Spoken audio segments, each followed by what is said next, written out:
Hello and welcome to the Thriller Zone. Of course, I'm your host, David Temple. It is so nice to have you here. I cannot believe we are rolling down the end of 2025. Can you believe it? Where has this year gone? Man. Well, I can tell you there is still lots of juiciness still ahead for us on the Thriller Zone. So all you got to do is hang out for it. On today's show, we're doing something a little bit different. You know how we're always talking about thriller writers, right? Publishers, agents, etc. Today, I'm talking to a filmmaker. His name is John D'Angelo, and he's got a movie coming out called The Hook. He's an indie filmmaker, and he's got some really terrific insights. If you like to geek out on the business of show business and Hollywood and filmmaking, you're going to love today's show. So stick with us and enjoy the show right here on the Thriller Zone. John D'Angelo, welcome to the show, buddy. Thank you. Thank you for having me. This is great. You know, I don't get a chance to talk to a whole lot of filmmakers. I talk to thriller writers predominantly, publishers, editors, agents.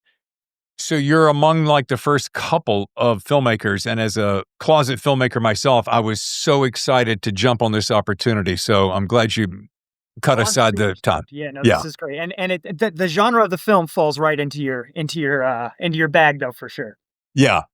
Well, I got a couple of interesting things to share with you that is going to shed some light on this. I want to start out of the gate with John is a writer, director, filmmaker, as I said. Now, here's something I was reading on your bio. I want you to give me some clarification.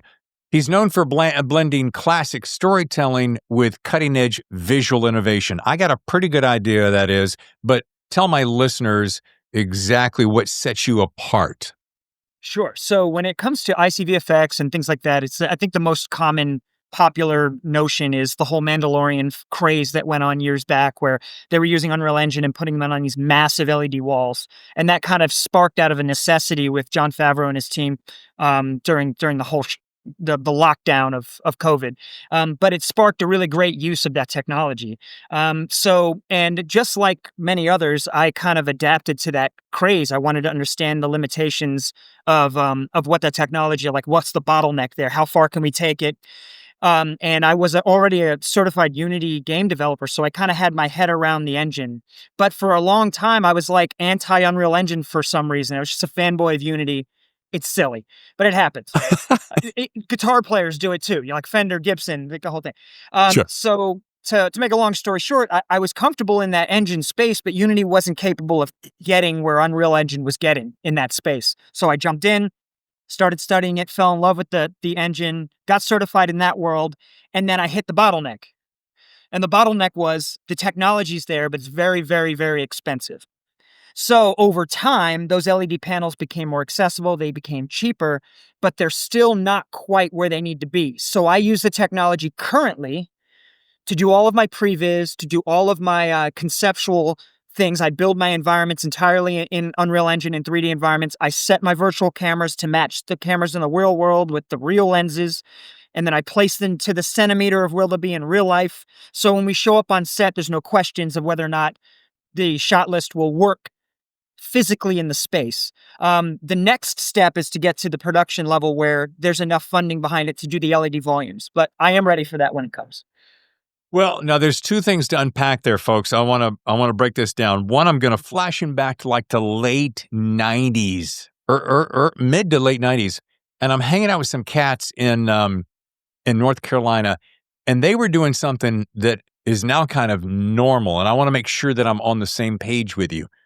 They would get in the back of a car and hang their camera out the window and shoot the world going by. Then they'd come back to their driveway, project that video up on a screen behind them, and then drive. And this was like a long time ago, and I would sit there and watch that. Dude, that's friggin' amazing. The projection process, yeah, that's been around for as long as, there's some footage go way, way, way back in black and white days where they were doing this forced perspective and all that kind of stuff. Like it was, that concept of being able to trick the camera because you're dealing with two dimensions, and it really gives you a lot of flexibility for that. Yeah. Well, one more thing I want to drill down on. I think it's so funny now when I watch a scene, like we'll go True Detective, the first season, and those cats are in the car and the reflections are going by on the grass or on the glass and so forth. And my wife, who doesn't know technology at all, she goes like, "Where are they driving? That's amazing." I'm like, "Baby, that's happening in a studio." "No, it's not. Look, the things are going by." But now, John, and this is where I want to catapult straight ahead, because you're probably waist deep in this right now. With AI like it is, being able to create universes out of thin air, how is that changing the way you work? And you're way ahead of the curve. Yeah, so AI, I live AI pretty much every day. Yeah. And I really try and stay ahead of how far along we are in not only realism, because that's what everyone's concentrating on. That's sort of the surface level, like how real does this stuff look? Um, Passing QC is a whole nother nightmare, right? So when you get something that can generate a realistic video, but it's pumping it out at 720, then you're bringing it into something like Topaz and you're uprising it. You're getting artifacts. Then you bring it into your editor, and then you're getting electric blacks, and there's a bunch of squares in your blacks. And then you try and put temporal on it to like make it, but then everything looks like it's made out of plastic. And then it turns into this whole, you're just fighting with the limitations of the output.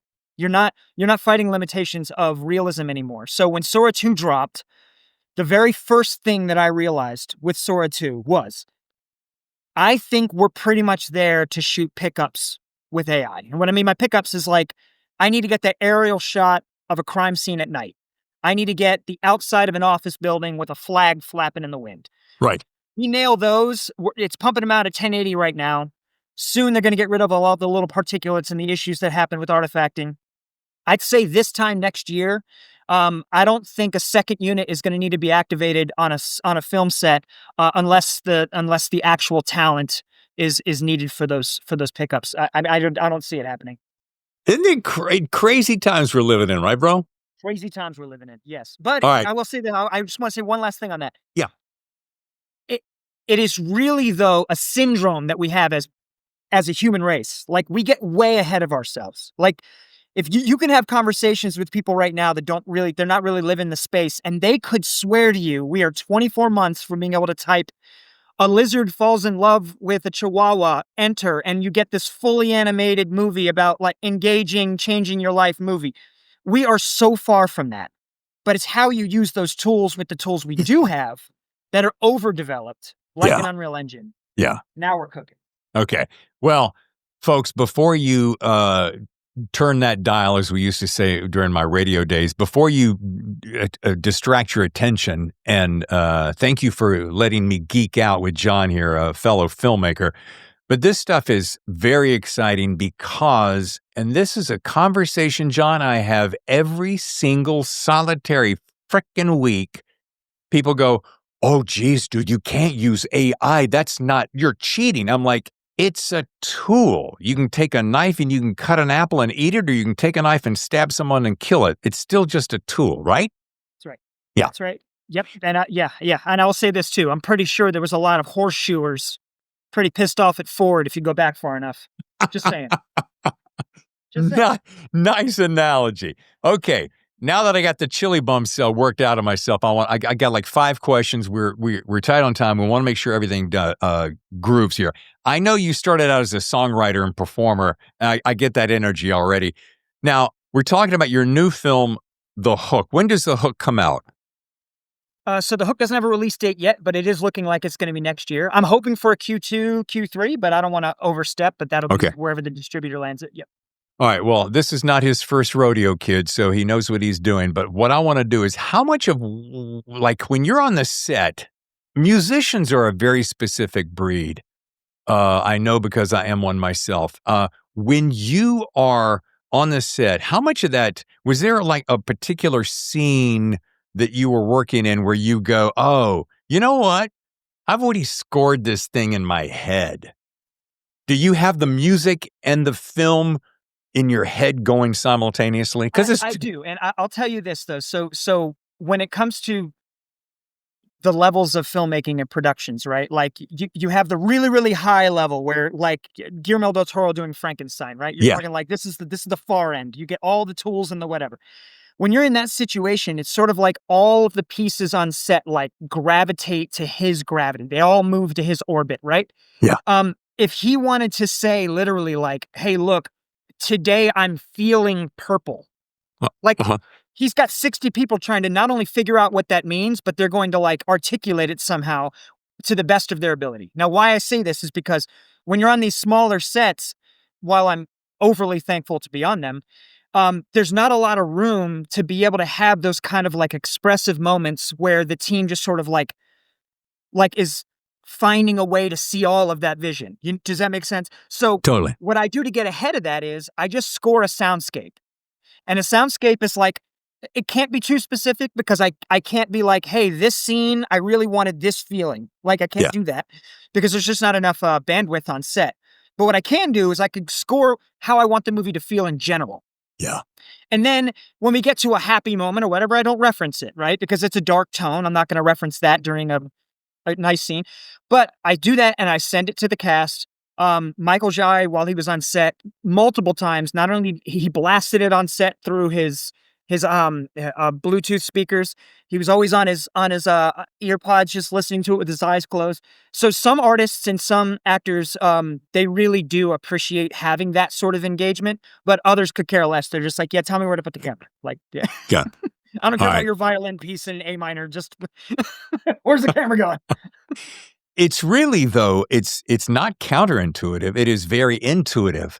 And again, I'm not trying to upstage you at all. This is your show. But I remember I was doing my only real independent film that went anywhere that's on Amazon Prime right now. I did the same thing. I had a buddy of mine, Kim Plannert. I said, score me 3 tiny little pieces of music. It's like 2 minutes each. They don't have the attention span.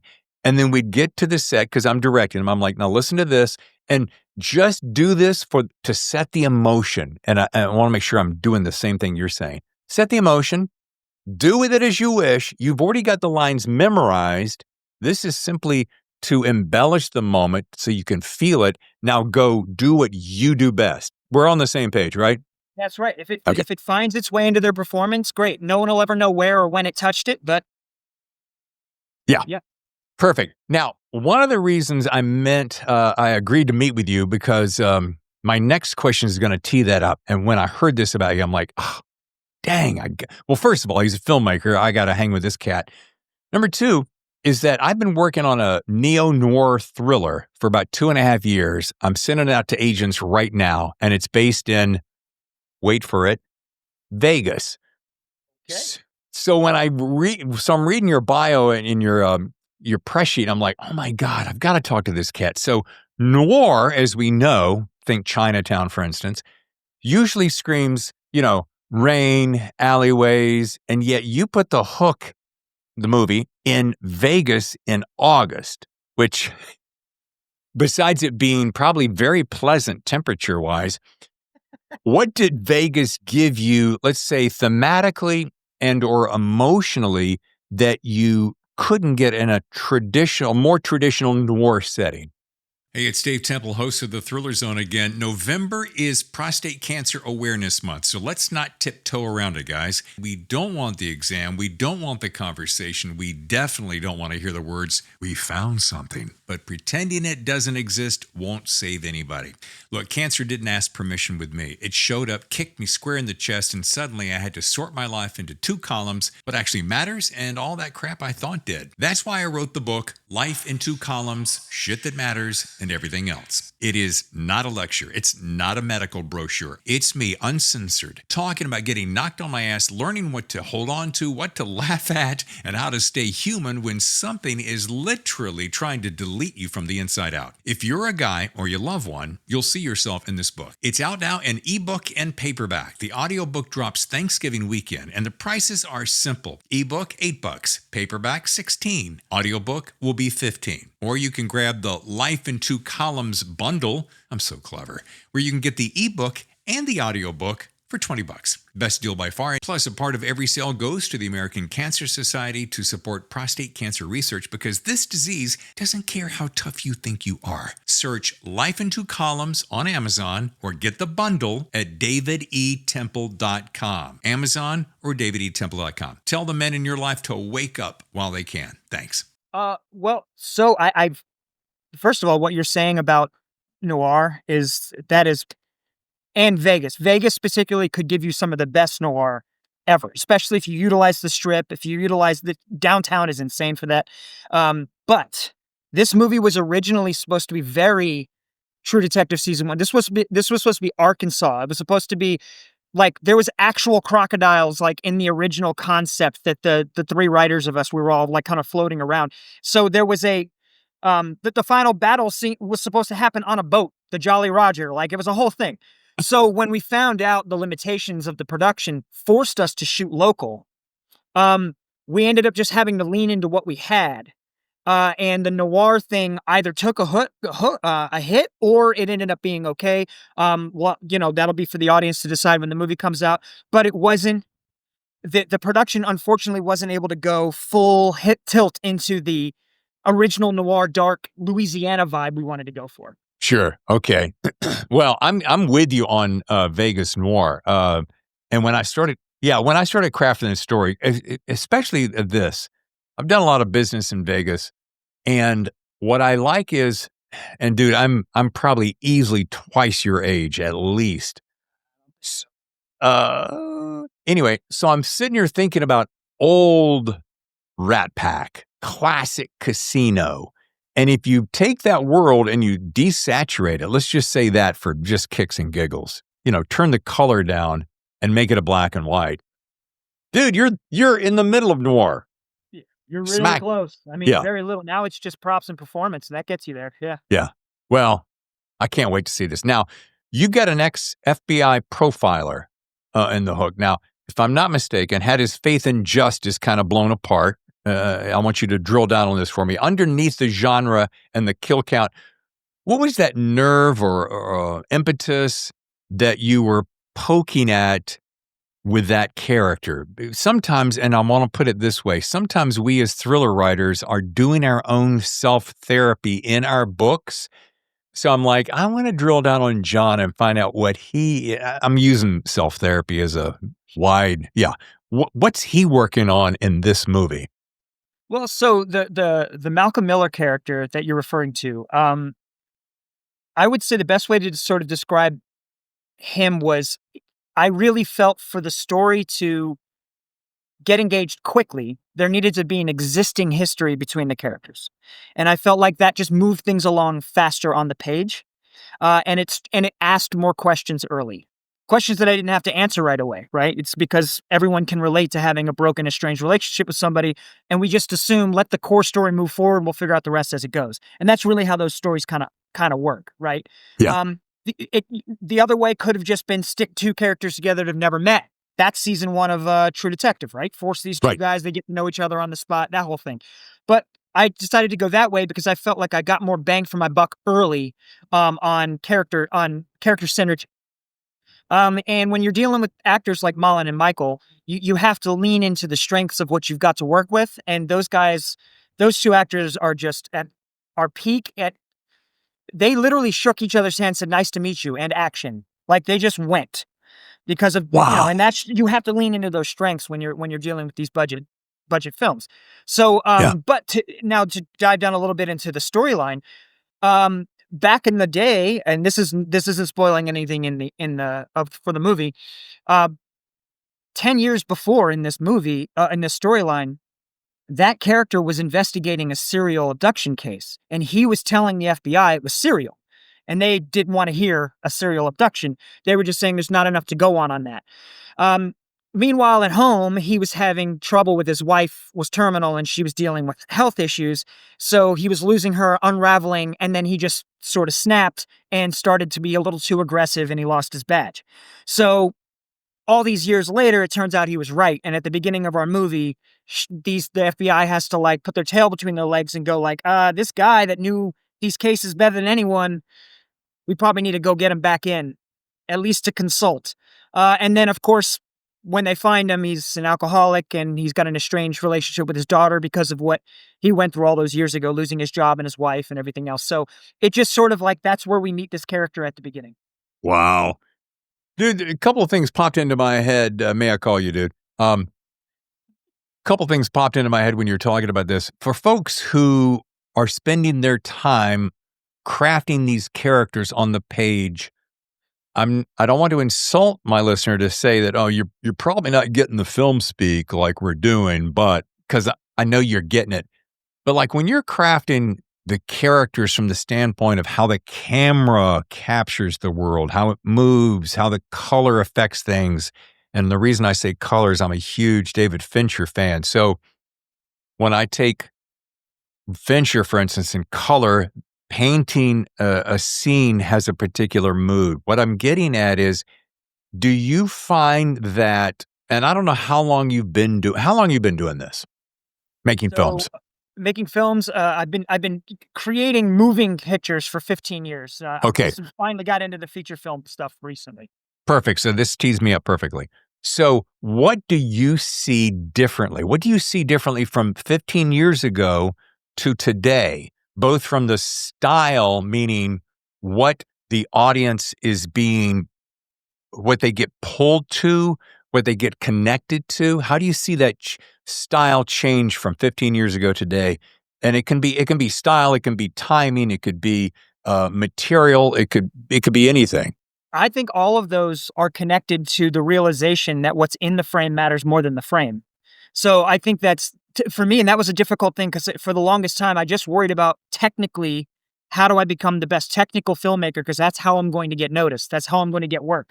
I need Yeah, my work to look as good as Fincher. I need my work to look as good as Anderson, right? yeah, And when you think about those kinds of things, um, too much, I feel like your entire persona professionally becomes about what's happening with the camera. And then you have to really question, what am I trying to do for a living? Am I trying to be a director of photography or am I trying to be a director of film?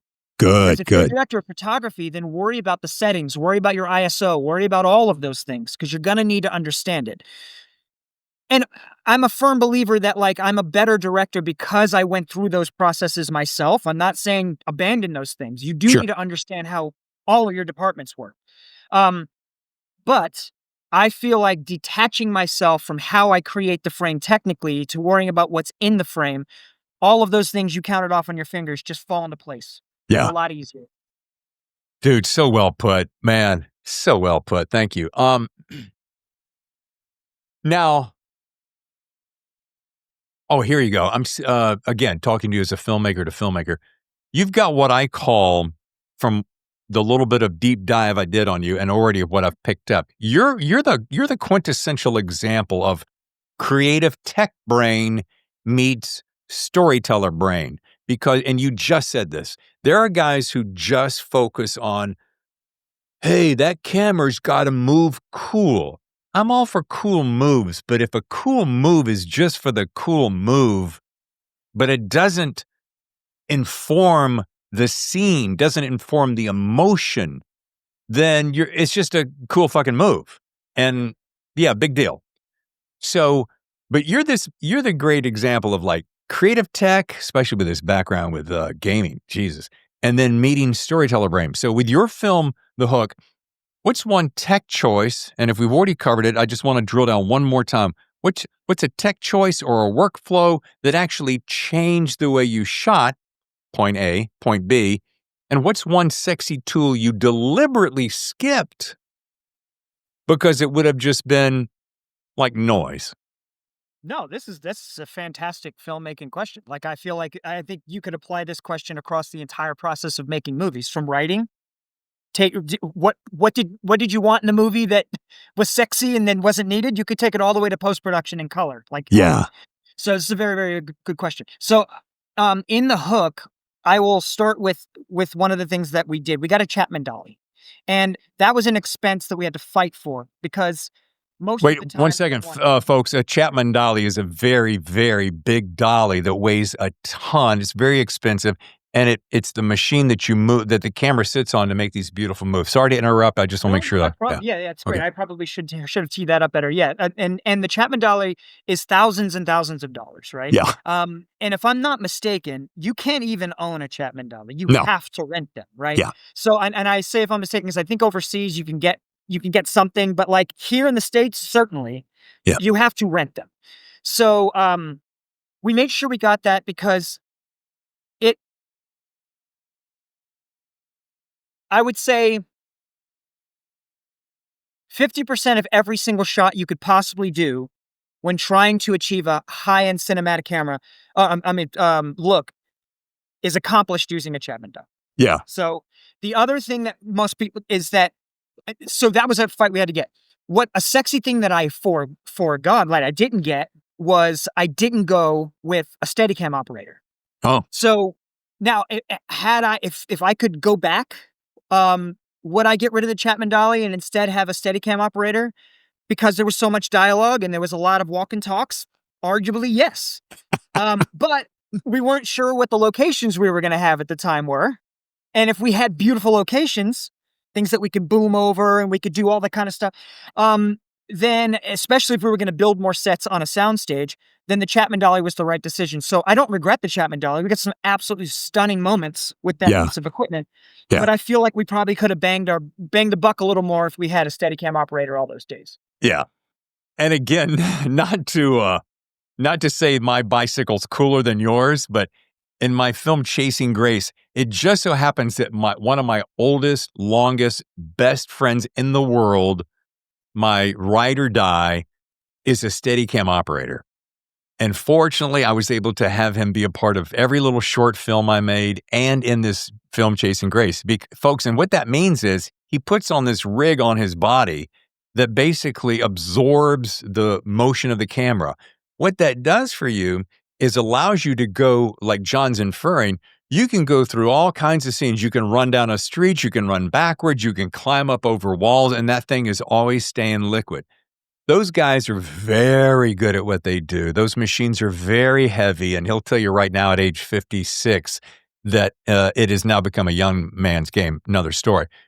The Chapman Dolly, on the other hand, as I said, weighs more than a car, and part of the reason they're mechanically so sound is you can roll over anything and it doesn't vibrate. Plus, it gives you a chance to kind of like extend your camera up and over walls and so forth. So I love hearing this kind of tech coming from a guy who is doing it right there front and center, because it just opens the world for people who don't play in this sandbox. So thank you for sharing that. Of course, absolutely. This is a great chat. Now, you have been around this business a while, between music and bands and now this Vegas noir. Am I saying it's Michael White, but he has a Michael Kai White? Michael Jai. Mm-hmm. Jai, sorry. And then Malin Ackerman? Malin Ackerman. Okay. So at this stage, this is getting you to reveal something about you. What still honestly, and every director, every performer, and if you're a musician, you're a performer, you look like an actor, so I'm sure you've done some kind of acting somewhere. So what still honestly scares you when you get on set and you're responsible for this entire world, the entire crew that shows up, right down to the crafty, right down to the people on the other side of the camera? What still scares you right before you call action? I got to be honest with you. What scares me more is not having that control. I feel honestly now, especially after going through. So when you jump from commercial work and music videos and corporate work, and you're doing a ton of like national ads for brands, things like that, you're in control of every aspect of the production. You from dealing with the agencies to making sure everybody's fed and making sure everybody gets paid for extras at a bar, all of it. You control everything. Yeah. And you have enough time to get ahead of things and whatever. When you're working with a production company that handles all of that, you're only given as much information as you're given. And if you can't get ahead of some of those problems, you don't know what tomorrow's going to bring you. Yeah. So while it's a high level of stress, maybe anxiety, and it's not the sexy aspect of what we do for a living, dealing with the production side of it, I would say if you're a director and you're getting into the hot seat, you need to crave, beg for that control. Even if you lose 4 more hours of sleep during production every single night, you need to beg to have oversight over everything, because it's going to be your fault regardless. Just know this. Like if somebody doesn't show up with a prop and you didn't know about it, it's on you, even if you were never given the chance to get ahead of it. So just get ahead of it and crave that stress, crave all of that. So that's my answer about the stress, but I'll say the thing that terrifies me the most is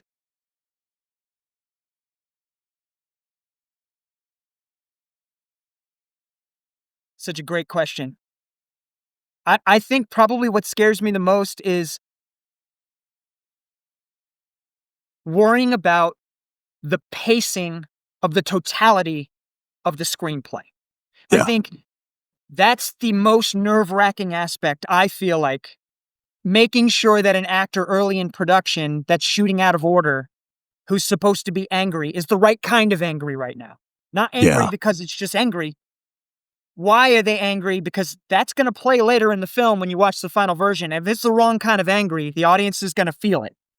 And I think that's the scariest part. You sit there looking at the frame and you go like, this is the right emotion, right? I feel like this is the right emotion. So that's probably the scariest part. Yeah. Boy, dude, that is so on it. I'm flashing back to many years ago when I'm in this same place. And John, you just nailed it. You can have an actor, because movies are shot out of order. Everybody knows that. So John and I could be in a scene and I could have this righteous indignation because I'm on page 27 and I'm on day 1, but the scene doesn't happen until 37 minutes into the movie. And actually that anger is supposed to be inside and quiet, and he's brooding because well, you stole something from me, which you betrayed my trust. All right. So what John just said is exactly right. And I can see why. And I remember these days, like, does it match? Because you can't go back and go, hold on a second. Let me go back and just look at what page it is and pull up that video, would you? Let's go to Video Village and just see that scene from it. No, you can't do that. So that is so dynamite. And there's no change emotion knob in post. I can get the volume up to 11, but I can't get the emotion to 11. Yeah. All right. We're going to wrap here on one more question, but I want to ask you, is there anything that we haven't covered? I don't generally do this, but anything that you would like to mention about the movie, about the process, about Vegas, about what you hope people will, in the thriller writing, creating, directing world, some way you can put your fingerprint on something before I close with a question? If you wouldn't mind, I'd like to speak just a little bit, like for very, very quickly, just to the people that are struggling to make it in this industry in general. Please. Especially as a director. I think there's far too much negative content online about how difficult this industry is, how impossible it is, how much the ship has sailed, how little money you can make as a filmmaker, all of these things. You can watch a trillion videos right now online, and every single one of them are just YouTubers sitting in front of a camera talking about the concept of where the industry is, or it's something, a podcast or an interview of somebody that's been jaded because maybe they haven't gotten where they felt like they should be in the industry, so they feel like there's a ceiling. And I want to just speak to the people with dreams of doing this very quickly and just say this. Please. The way in is to be humble and help. That is how you get in. It isn't more difficult than that. Find a production company. Don't expect anything in return up front. Help. If you're good at coloring, color people's movies. If you're good at music, score people's movies. Like, anything you can do to get in the orbit of decision makers as someone with value. I'm telling you, there are still movies being made every single day at every single price budget.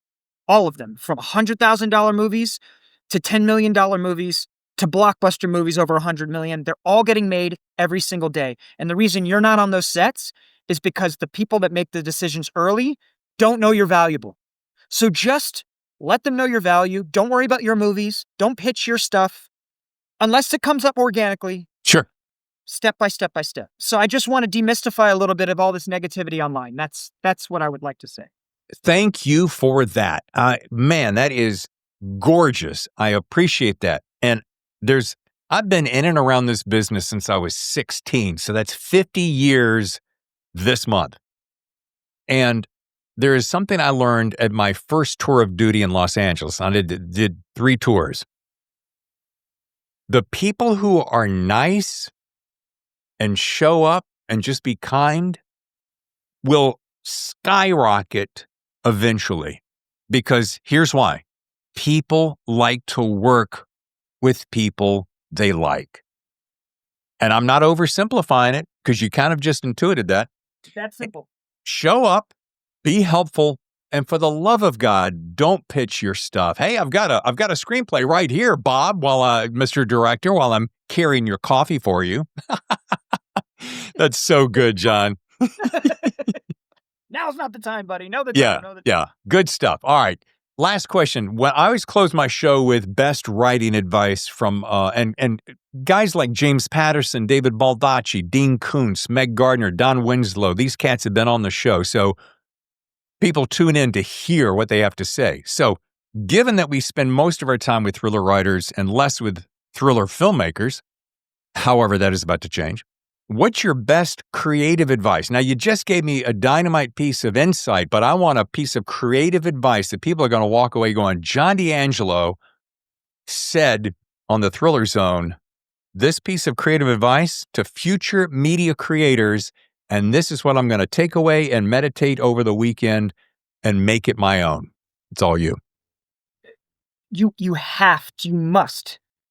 If you've heard this 50 times elsewhere, I don't care. This is 51. You must write what you like. Yeah. You have to. Like, if there's nothing else that I could give advice that I can give to somebody else, if the people in your immediate vicinity don't gravitate to what it is that you like, then either you have to change that environment or you have to succumb to being a work for hire and then do what other people want. But if you're going to write and pursue a career that defines you, you're not going to do it chasing trends. No one's that fast. No one is fast enough. Productions aren't fast enough. Decision makers in this business don't move fast enough for you to make a trendy movie. It's impossible. So you're always going to be behind the cue ball, always going to be a step behind the game if you don't just do what's you, because then the industry has to keep up with you. And whether or not the timing's right for you or not, that's going to be a question of whether or not people accept and are moved by your work. But you can rest assured one thing: you're never behind the cue ball if you're just doing stuff that means something to you. That because you are the cue ball. Then you're never behind it. Yeah. So. Such words of wisdom. I don't know about wisdom, but they're words. Dude, I could talk to you forever. Yeah, seriously. This is great. I really enjoyed this chat. Thank you so much. Well, folks, once again, now I always say, hey, if you want to learn more, go to blah.com. For the love of me, I could not find your website, bro. Oh, no, it's okay. Red Gin Productions is my production company, and you could go to redginpro.com, but that is just a production company for doing commercial work. But okay, I did find redginpro.com, but I'm like, this is not okay. So make sure I write this down. It's REDD, right? REDD, gin like the genie, DJINN. Yes. Got it. .com. REDDGINN. Dude, this has been amazing. Thank you so much for your time. I'm sure you're hustling off to some set somewhere, doing something really impressive. Yeah, I got another podcast actually. Okay. Looking forward to it. This is great. Thank you so much, John, and I wish you such huge success. Oh, yeah, you too. Thank you so much for your hospitality. Look forward to seeing you again soon. Your #1 podcast for stories that thrill, the Thriller Zone.